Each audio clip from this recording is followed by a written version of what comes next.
Bonjour, bonjour belles âmes. J'espère que vous allez toutes et tous très très bien. Nous voici aujourd'hui pour la carte du jour, pour le message du jour, pour ce vendredi 12 août 2022. Je souhaite un joyeux anniversaire à tous ceux qui sont nés un 12 août. Et c'est jour de la pleine lune. Alors je ne sais pas si vous l'avez déjà vue, elle est juste magnifique, mais comme toujours. Moi chaque fois chaque fois j'ai l'impression que c'est la première fois que je la vois. Chaque fois je suis là, oh, mais elle est trop belle, et chaque fois, voilà. Soit j'oublie, comme un poisson, je suis peut-être un poisson rouge, c'est peut-être aussi ça. Mais en même temps, chaque fois, je m'émerveille. Bon, en tout cas, ben voilà, j'espère que vous avez fait aussi vos chèques d'abondance. Comme je le répète encore vite, fait bien fait, c'est chèques d'abondance, mais pas que financière. Ça peut être des chèques d'abondance pour ce que vous voulez, que ce soit un job, l'amour, la famille, l'amitié, etc. Bon, encore une fois, aussi petit rappel, ceci reste une guidance générale, ça ne peut pas parler à tout le monde, donc prenez ce qui vous résonne. Et si vous désirez une guidance, une voyance, une canalisation, un soin, que ce soit sur place ou à distance, vous trouverez tout sous la vidéo comment me contacter. Alors, c'est parti. Waouh, la dépendance. J'adore ces cartes, elles sont magnifiques. Alors, ok. Hop.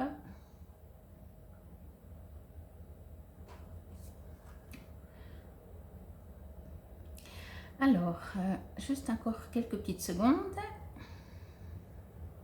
Ok. Bon, alors il y a plusieurs choses. Bon, déjà, c'est la pleine lune. Alors, n'oubliez pas, si vous êtes électrique, en colère, énervé, juste comme ça, sans raison, après on trouvera toujours des raisons, hein, quand on est, voilà, ben dites-vous que c'est la pleine lune. Parce qu'en fait, avec cette carte, on me dit que vous allez vraiment vous prendre la tête, mais alors il y a plusieurs choses, justement. Alors, soit vous allez vous énerver, mais vous-même, en étant sincère avec vous-même, vous allez tout à fait très bien comprendre que vous vous énervez beaucoup, beaucoup pour un petit truc. Mais en même temps, c'est presque non contrôlable. C'est pour ça que je parle de la pleine lune, parce que des fois, vous savez, peut-être ça vous est déjà arrivé, des fois on s'énerve pour des petits trucs et on est bien conscient que le petit truc est vraiment l'excuse parce qu'on a besoin de sortir une énergie, je ne sais pas, une révolte, peut-être c'est des frustrations qui datent et puis qui sortent parce que il y a des périodes, pleine lune, nouvelle lune, hop là, ou quand c'est orageux, ou des choses comme ça. Bon, ou alors il y a ça, ou alors on me dit que vous allez, c'est une journée où vous allez beaucoup cogiter, c'est peut-être même une période, j'ai envie de dire, une période, on pourrait me dire, ça fait peut-être 1 à 3 jours, ouais, 1 à 3 jours, que déjà vous cogitez tout le temps, vous tournez en rond dans votre tête. Ouais, je pense que ça a plus duré que ça durera. Donc je pense que ça va gentiment en tout cas se calmer, mais j'ai l'impression qu'en tout cas, ou en tout cas cette journée, vous allez vraiment tourner un petit peu en rond dans votre tête, que ce soit pour faire un truc, vous allez prendre 10 fois sous tous les angles pour être sûr que comme vous allez le faire, ce sera la meilleure méthode, ou alors vous allez tourner en rond en vous disant mais qu'est-ce que je vais faire dans ma vie, ou si vous avez plusieurs, vous devez changer de job, mais quel job je vais choisir, enfin, vous allez cogiter, cogiter, cogiter, ça promet, hein, ça va chauffer. Alors, ce que l'on me dit pour éviter cela, ou pour en tout cas atténuer, vous êtes vraiment invité à premièrement sortir, aller dans la nature, aller marcher ou courir, courir si vous préférez, marcher si vous préférez, c'est pas très important. Le fait est que si vous marchez, essayez de marcher plutôt d'un pas rapide, enfin rapide, d'un pas, comment on dit, bon, d'un pas rapide, plutôt que de vous balader à pied devant l'autre, voyez, mais là non, je pense que même balader, mais je pense que si vous marchez rapidement, vous allez créer dans votre corps un autre souffle au niveau du cœur aussi, et en fait, il y a tout votre corps qui va commencer à travailler d'une certaine manière, et c'est comme ça que ça fonctionne. Il y a le physique qui va commencer à avoir des besoins. Et du coup, ben, ça engendre en fait surtout et aussi sur la pensée. Et quand vous allez rentrer, revenir à la maison, les problèmes n'auront pas changé, ils seront toujours là, c'est ça qui est cool. Mais tout d'un coup, vous dites, bon, là, ben, je me sens un peu plus revigorée, un peu mieux. Alors, on me dit ça. Et ce que vous étiez aussi invité, qu'est-ce qu'on me disait? Oui, c'est d'alléger. Alors, justement, allégez peut-être en allant vous balader, mais sinon, si vous arrivez, et c'est pas donné à tout le monde, allégez-vous soit avec différentes manières, soit vous écrivez, par exemple, justement, vous devez faire quelque chose et vous dites, je le fais de quelle manière, de celle-là, etc. Du coup, vous prenez un papier, un crayon et vous notez. Je le fais de cette manière, je le fais de cette manière, et chaque fois, vous notez tout. N'oubliez pas que chaque fois qu'on note par écrit, au lieu de le penser, déjà ça libère la tête. Ça, je suis sûre. Si vous devez faire des courses et vous avez même 3-4 trucs, quand vous arrivez dans le magasin, vous dites alors les 3-4 trucs et tout le long du trajet, c'est, j'exagère, hein, mais je prends un peu extrême, c'est bon, alors j'ai 3-4 trucs à acheter. Hein, donc c'est bien ça, à la rigueur, je regarde peut-être s'il y a d'autres choses, mais il y a ces 3-4 trucs. Hein. Et puis du coup, inconsciemment, on crée une crispation. Que si vous écrivez, vous dites, ben voilà, vous lâchez, donc vous allez penser à autre chose. Et quand vous arrivez dans le magasin, vous sortez votre billet, puis vous dites, ah oui, ok, mais je le savais, mais voilà. Mais le fait d'avoir écrit, vous n'avez pas eu besoin d'avoir, entre guillemets, peur d'oublier. Donc rien que ça. Alors pour tout, c'est la même chose. Quand vous avez des soucis, notez-les, écrivez-les. Là, je ne parle pas de demande à la lune ou de faire des vœux et puis d'écrire ce que l'on veut, ce que l'on ne veut pas. Hein, pas du tout. Moi, je conseille d'ailleurs en général de ne pas écrire ce que l'on ne veut pas. Quand vous faites une liste des courses, vous n'écrivez pas ce que vous ne voulez pas. Vous écrivez ce que vous devez acheter. On est d'accord? Bon, alors pour moi, pour le reste, c'est la même chose. Mais par contre, effectivement, si vous avez plusieurs manières ou plusieurs propositions pour une journée, pour un rendez-vous, ou pour le week-end, peu importe, vraiment, notez, notez, notez. Ça va vraiment vous alléger. Et on me dit encore, demandez, envoyez à l'univers, donnez à l'univers. Si c'est des soucis, si c'est des préoccupations. Ayez confiance que ces petites techniques, je l'ai déjà parlé l'autre jour, peut-être si certains me suivent, l'ont déjà entendu, mais moi, des fois, ce que je fais, c'est que j'imagine que j'ai une boîte, alors plus ou moins grande, selon ce que je dois y mettre dedans, mais je le fais physiquement, alors je note pas sur un papier, mais je le fais physiquement.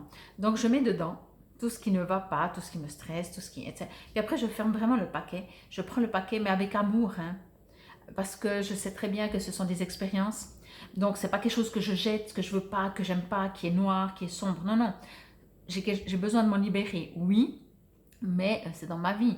Donc, je mets tout dedans et je donne le paquet à l'univers. Et là aussi, je ne m'en occupe plus, comme si l'univers me renverra des idées, des solutions, des propositions, des choses comme ça. Voyez? En tout cas, vraiment, pour cette journée, on vous suggère vraiment, vraiment... je vous remontre un peu la carte. On vous suggère vraiment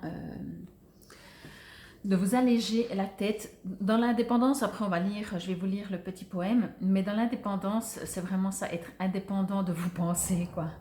Ne pas être emprisonné, ne pas être dépendant de vos pensées.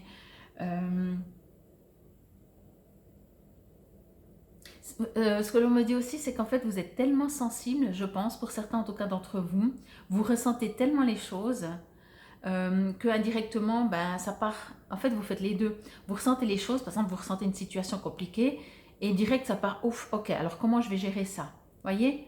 Alors, ok, c'est super que vous ressentez les situations, que vous avez cette sensibilité développée, mais restez dans le, ok, je ressens ça, je reste dans ce ressentir, ok, et pas monter directement trop à la tête, voyez?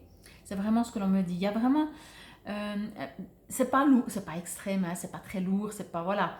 Mais c'est un jeu, c'est une expérience, un test, c'est pas le bon terme, mais un jeu. Ouais, je trouve un jeu. Essayez de voir si vous arrivez à lâcher un peu ce qui est dans votre mental. Et encore une fois, comme toujours, n'essayez pas de lâcher ce qui est dans le mental, mais faites quelque chose que le mental finalement lâchera. Que ce soit, comme je disais, allez vous balader ou écrire ou quelque chose dans le genre. Bon. Que nous dit le joli petit poème? Non, c'est pas celui-là. Je vais essayer de vous lire celui qui correspond, n'est-ce pas? Alors, l'indépendance. Échanger et partager un moment de silence avec soi ou avec quelqu'un assis là, au pied d'un arbre ou blotti dans un somptueux recoin, intimement intimidé par la sagesse du moment, puis confortablement existant quand l'ouverture du cœur devient le firmament.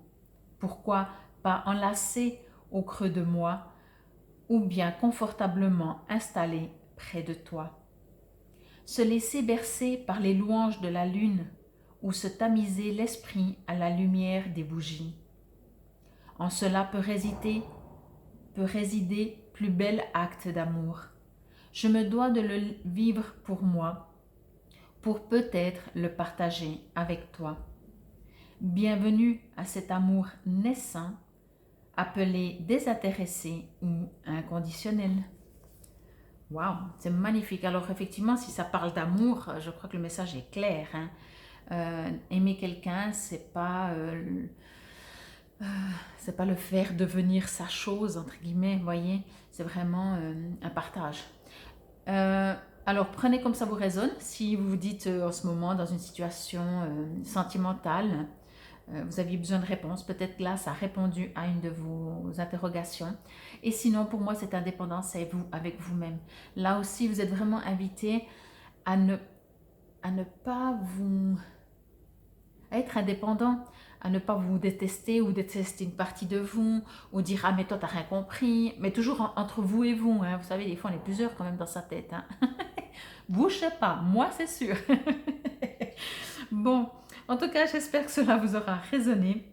C'était le message pour ce 12 août 2022. J'aimerais encore une fois infiniment vous remercier. J'adore vos petits messages, vous êtes trop choux, ça me touche franchement à chaque fois. Prenez bien soin de vous. N'oubliez pas effectivement de liker, de partager peut-être sur l'un de vos réseaux sociaux ou avec vos connaissances. Merci déjà pour tous les abonnés et infinie aussi gratitude pour toutes les personnes qui vont s'abonner. Si c'est nouveau pour vous, n'oubliez pas de cliquer sur la clochette de notification.